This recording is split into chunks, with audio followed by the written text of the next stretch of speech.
Hello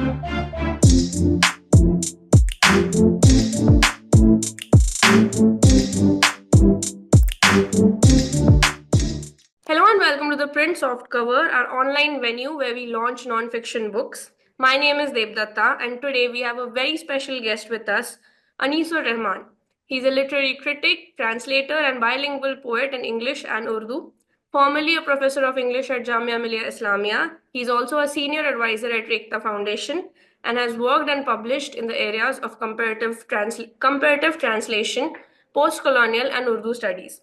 His recent publications include Earthenware, 60 Poems, In Translation, Social Literary Cultures in South Asia, Hazaro Khwaishe Aisi, and Hazar Rang Shairi. Rahman has been a Shastri Fellow at the University of Alberta, Canada, and is a visiting scholar at Purdue University. Today we are going to talk about his latest book, The Essentials of Ghalib, a HarperCollins publication. This is the book. Now, the book is a standout English translation that captures the essence of Mirza Ghalib's Urdu poetry and presents 200 selected couplets or verses from Ghalib's ghazals, each in Nastaliq script, Devanagari, and Roman transliteration. Rahman brings Ghalib's poetry to life in a way that is both engaging and accessible to modern readers. Author Daisy Rockwell has called it a rare work that expertly assembled a treasure trove of translations, analyses, and vocabulary that enriches our understanding of the great poet. For Anjum Hassan, it is a priceless introduction to Ghalib in English, and Francis Pritchett, the distinguished Ghalibian to whom the book is dedicated, is assured the book will surely find an appreciative audience both in India and beyond. So, without any further ado, let's begin our conversation with the subject of such high praise and the author of this book. Welcome to ThePrint, Professor. Thank you. Thank you. First of all, congratulations on your book. And before we delve into the intricacies, I have a basic question for you, which is how relevant do you think Ghalib is in today's India and the world? At a time where perhaps fewer people read poetry, what is it 155 years later that makes Ghalib relevant till Right. today? Yeah, there's a wonderful way to begin and to talk about any author who has stood the test of time. Great authors never fade out. They're always on the scene. They're always read, either in the language in which they have written or in the languages in which they are translated. Ghalib is a very contemporary poet. To answer your question, is a very contemporary poet in too many ways. The way he looks at the issues that he confronts, the philosophical discourses that he develops on life and living, the contemporary issues that come in for consideration for general people as well as for the poets who try to metaphorize them, to symbolize them, to turn into myths. If you look at any literary text, you will find that these are the stages through which you pass. So Ghalib is one poet who has really, for one word I have in mind, which very clearly describes Ghalib's greatness, is that he's a very urbane poet. And the kind of language that he uses, and he developed a kind of poetics that is very close to the Indian poetics, as also he draws upon, I would say, the Perso-Arabic tradition, and then develops that finance that distinguishes Ghalib very much. So the issues that he confronts, and he brings us to realize in a very philosophical manner. He develops a philosophical discourse, so to say, and that is how he appeals to our imagination as also to a reason, and he makes us understand our lives and our issues that we confront each day. Thinking of a contemporary Ghalib, that is, Ghalib appeals to me, for example, appeals to anyone who would be laying his hands upon his poems. He will find that his echoes are very much there. Talking to my students in the classroom, I've often quoted Ghalib while teaching an ancient text or a medieval text or a text of the modern times. So Ghalib is very, very contemporary everywhere, and he comes to very handy. Of course, there are difficulties in understanding at times because he goes very deeper into philosophical discourses, but then you can unravel them as well. So Khalib appeals to you in many manners, in many ways, and he has been one who has appealed to Indian readers as well as readers all over in translation in many languages of the world. Khalib has been translated several times in English and as other languages in India, and he stays today as one of the very contemporary poets. I would like to put it like this to answer your question very briefly. Absolutely. Thank you, sir.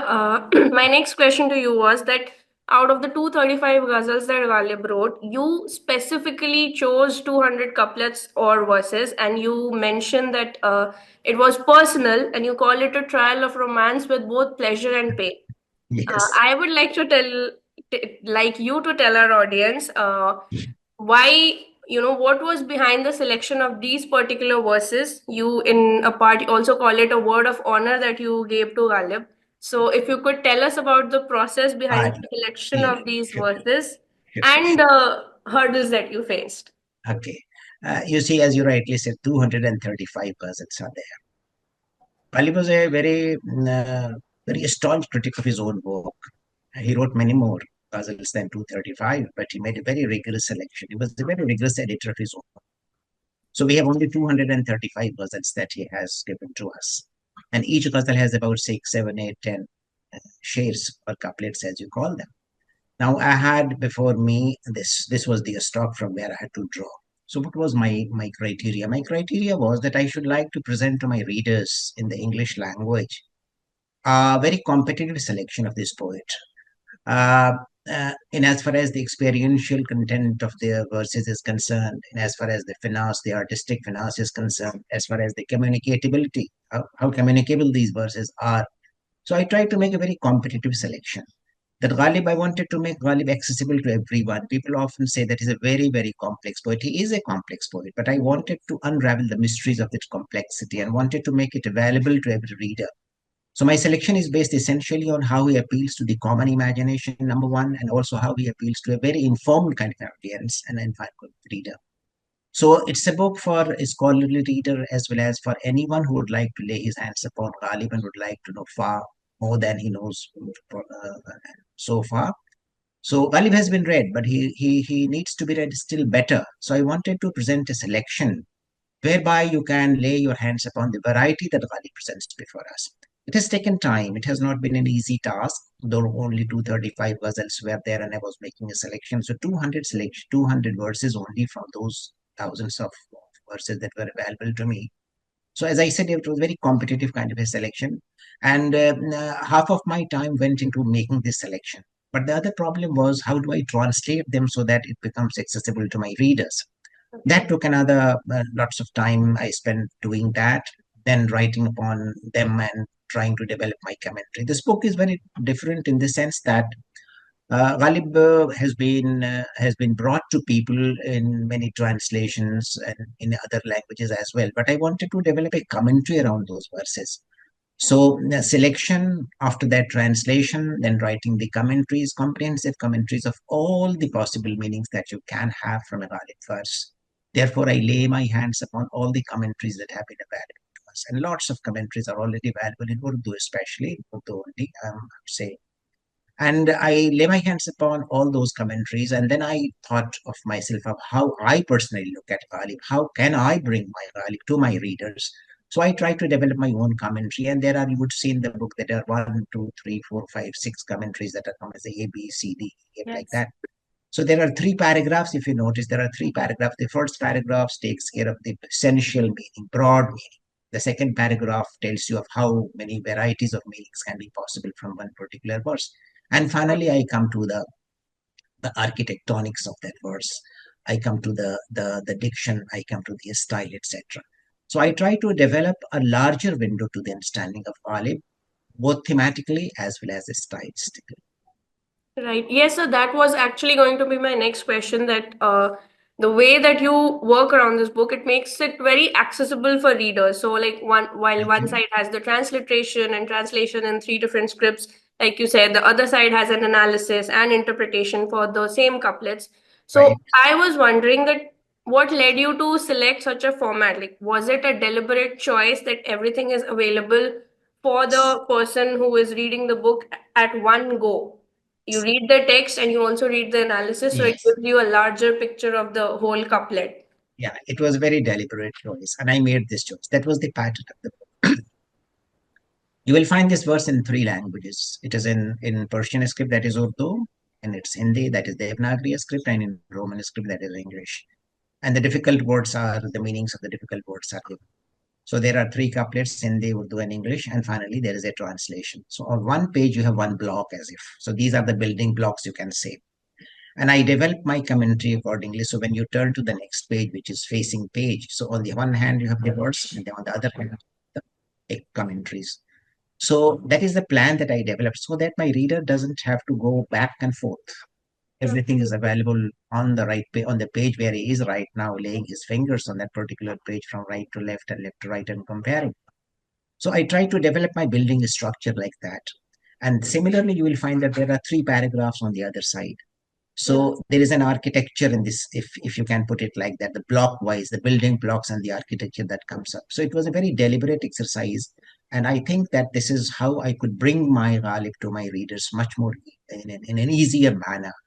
And I could make him accessible to you so that you could lay your hands on Ghalib, finding the word, the difficult word with the connotations that they have, trying to read the simple meaning, trying to go into it to find the deeper meanings, and then finally to the stylistics. So architecturally and thematically. So that is how I was planning this book, so that it could be made much more accessible than the books that have been available so far.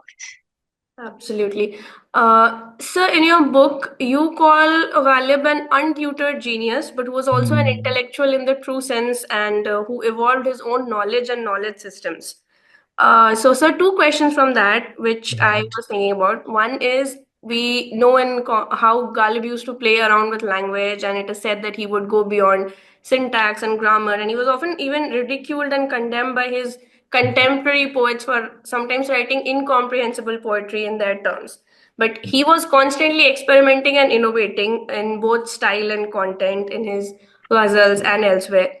Mm. How difficult was it for you to keep that essence when you were translating his couplets? And did you choose to play around with language like Ghalib, or how did you make sure that the essence of his couplets were the same, even if there were translations and transliterations in three different languages? Wonderful, wonderful question that you have put before me. Um, how do I read a particular text? That is a very important question. As a teacher, I have been engaging with this question all the time with my students in the classroom and outside the classroom as well. There is a text before me. How do I respond to the text? This is my personal, or your maybe your personal Right. response. The other is that how do people, other people, the critics and the readers and the common fan would like to read a poem or a verse by Ghalib? How would he or she would like to read? So naturally, since I'm writing, I would like to have my own opinion about it. But then there are lots of critics who are also available. So I would look at them as well, what they have to say. I agreed with many, I didn't agree with many of them others. So that is what how I was trying to find. By doing this book, I was trying to understand Ghalib for myself. Let me tell you that. And when I could understand Ghalib myself, then I wanted to bring it to my readers who would like to read Ghalib after me. So I was trying to develop a kind of a reading pattern to be able to understand. Ghalib has been a very, many, I said, untutored genius, not in the sense that we go to a college and get a formal education or we are tutored. He was not that way. But he was a very well read person to the extent that he didn't only write poetry, he wrote in prose as well. He wrote about 1857, the debacle and the ravages that that particular date and the year brought, the fall, the decline and the fall of the Mughal Empire, and how he was responding to that, how he was trying to metaphorize that and to symbolize that. Very interesting thing is that he was also a very staunch critic of his own work, as I said a while ago. Ghalib happened to be in Calcutta of those days, Calcutta. And his name had reached, before he reached there, he went there to meet the Governor General so that his pension could be given to him and his due could be given to him. Right. So people knew that Ghalib was coming there. And he had lots of opponents there. And he was invited to a Mashara. And there was one gentleman who wrote a very staunch criticism of Ghalib's verses and said that these are the errors in your language. Ghalib didn't take it easily that way. He didn't take it easy. So what he did, he wrote a complete discourse, rejecting all the kinds of objections that were raised. So he was very well informed, untutored, but intellectually so very charged. And that is why the Mughal Empire thought that he should be the right kind of a person to write the Mughal history. And he wrote that history up to Humayun. He couldn't complete it later. So that way, he himself is a very, very tutored person. He tutored himself. He learned a language, he polished that language, he refined that language, he thought about issues, and he finally developed a discourse, which is typically metaphysical discourse. Look at the very first verse with which he begins is the one. Naqsh faryadi hai kiski shauqiye tahrir ka कागजी है पैरहन हर पै करे दस. It's a highly philosophical, very charged kind of, and there are so many allusions that come forward if you look at that verse. So that is how Ghalib is trying to develop himself as a poet, trying to engage with thoughts patterns, trying to engage with language, and ultimately he leaves us engaging with himself. And for years and years and decades, 150 years, and we have been looking at it different ways. And you have people who are still working and will keep working on Ghalib. And also because Ghalib didn't allow everything to be published, and he was very lucky in that manner that soon after his death, Fort William College in Calcutta brought out the Diwan Ghalib in print, and after that, Nawal Kishore Press and several others. So that is how Ghalib comes to us, and Ghalib, sorry, not Nawal Kishore Press, many other press that brought Ghalib, because I was thinking of me at that point of time. So that is how Ghalib comes to us in a very complex manner, and he makes things easier for us to understand in this perspective. We look in the historical perspective, the sociological perspective, and the cultural perspective that it brings before us. Absolutely. So, following up on that question, this is something that I was thinking, and I would like to know your opinion on it. I think Ghalib as a poet was as much a common man's poet as he was the court poet. Like you said, that he was writing Mughal history, and his writings kind of straddled the class lines quite smoothly. He was the poet mentor for Bahadur Shah Zafar, and but he was also known as a very famed egotist who was always in search of the lost glory. Yet living in a life of poverty, he was closer to the common man of those times.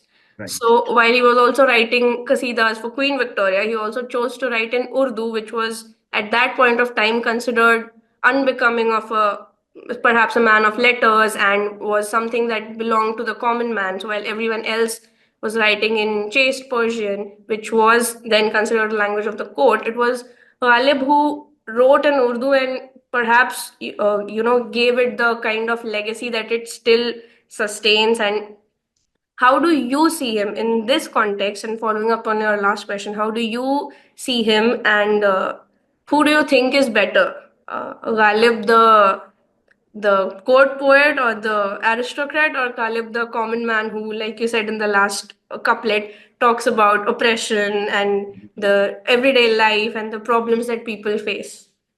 I would not like to consider Ghalib a court poet. He was not a court poet as such by designation. He was, of course, the tutor after the death of Zauq. He advised Bahadur Shah Zafar, and before his death, Zauq was the master. Zauq was used to tutor him. But he was not a court poet as such. He was invited to the court with great admiration. People had admiration. And he used to go to the court, and he depended so much on the court as also on the British for all the favors that he received. So that way, I would not like to take him as a court poet as such.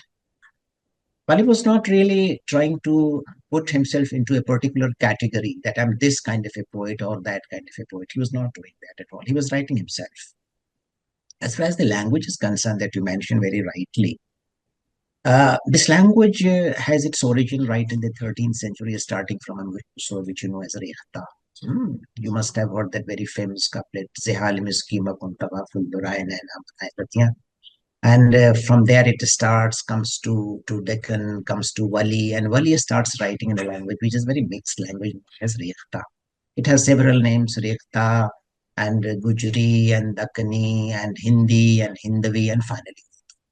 So it comes from there and goes to the 17th century Wali and then comes to Dard and finally Mir Taqi Mir, the great master, the master of masters, Ustadul Usatiza, master of masters, and then finally Ghalib. So by the time it reached to Ghalib, it was polished completely. It was very urbane language. But the person who from whom he draws a lot upon is Mir.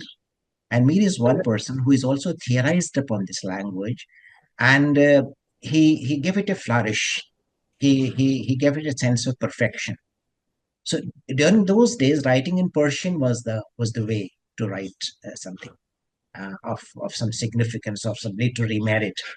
So taking a language which was just not getting the kind of prestige that people would like to associate with literature or literary text.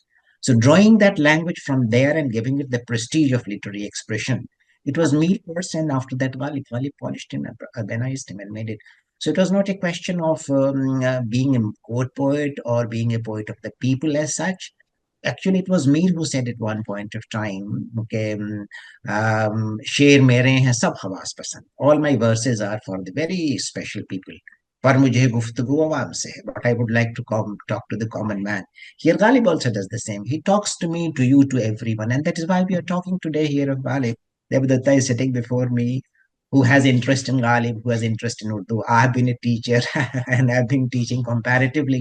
And that is how Ghalib came. Very interestingly, I must tell you that while teaching the metaphysical poets, the early 17th century metaphysical poets of England, that is the English poet, John Donne especially, I was reminded of Ghalib because there are so much of similarity as far as wit is concerned, as far as conceit is concerned, that imaginative flight is concerned, that the strength and the vitality of imagination is concerned. So Ghalib appeals to you and takes you to different corridors of history and to language and to culture and kind of how things take shape and how they form up and how they ultimately come up as literary texts. I hope I have been able to answer some part of your question in some Yes, way. sir. Absolutely. Sir, before we go, I just have one last question for you. And that is, out of all these couplets, which one is your favorite? Which one did Oh, you spend the most time on? on translating or understanding, both ways you can Both say. ways. Making a choice is extremely difficult. Um, uh, Making a choice is extremely difficult because there are so many. But let me just bring to you one. पूछते हैं वो कि गालिब कौन. It's very simple. Anyone would understand. अपने listeners were here. पूछते हैं वो कि गालिब कौन है, कोई बतलाओ कि हम बताएंगे. Okay. They ask Ghalib, Ghalib who? Let someone say, I have no clue. This is how I have translated it. They ask Ghalib, Ghalib who? Let someone say, I have no clue. Now he is himself saying about himself. He is addressing himself. People are asking who is Ghalib. Now there are two ways of putting it. I'm such a big poet and still you don't know me and you are asking who is Ghalib. Then humility. I don't know who am I. You should better know me. There are so many layers. It's such a simple word, such a simple shade. But if you go into it, if you look at my own, say, commentary, which is included here in this book, you will find I'm trying to find out 5, 6 meanings out of this very simple verse. पूछते हैं वो क्या? Now, who is this wo? That person. Who is this person? So this person has to be identified: a common man, an educated, intellectually charged person. Wo. Ghalib कौन है? How is it that you don't know me? And well, don't know me because I'm no one. कोई बतलाओ, let someone say. So again कोई comes in the second line. हम बतलाएं क्या? If I want to come and tell you who am I, then I will tell you volumes because I'm such a big poet. Ghalib is full of himself also, but he's also full of humility as well because history has taught him the way he really acts, the way he thinks, the way he writes, and the way he develops his thought patterns. Very complex poet, but also a very easy poet to go through. If you look at frontally and if you look sideways, he brings to you so many shades and so many colors of his personality, as also so many colors and shades of his literary work, his verses. Not only this, look at the prose works, for example, with the Hindi, and for example, Urdu Molla, he writes about 1857. And he writes about those letters, very informal letters that he writes to his friends about what has happened, what has Delhi, how Delhi has been ravaged, what has happened everywhere, how people are just going here, there, skelter, skelter. So look at the prose, look at the letters that he has written with. And the 1857 diary, the Stambu, if you look, it's very marmik. There is a beautiful word in Hindi, very marmik, very, you are just moved reading this. People say that while reading, I tears come to my eyes because that is how Emotion, history yeah. has been portrayed. So Ghalib is a say you can see him in totality. It's very difficult to see him in units. He has to be seen in totality, as every great artist has to be seen in totality, not in As one a blow. whole. Yeah, totality is very important to look at Ghalib.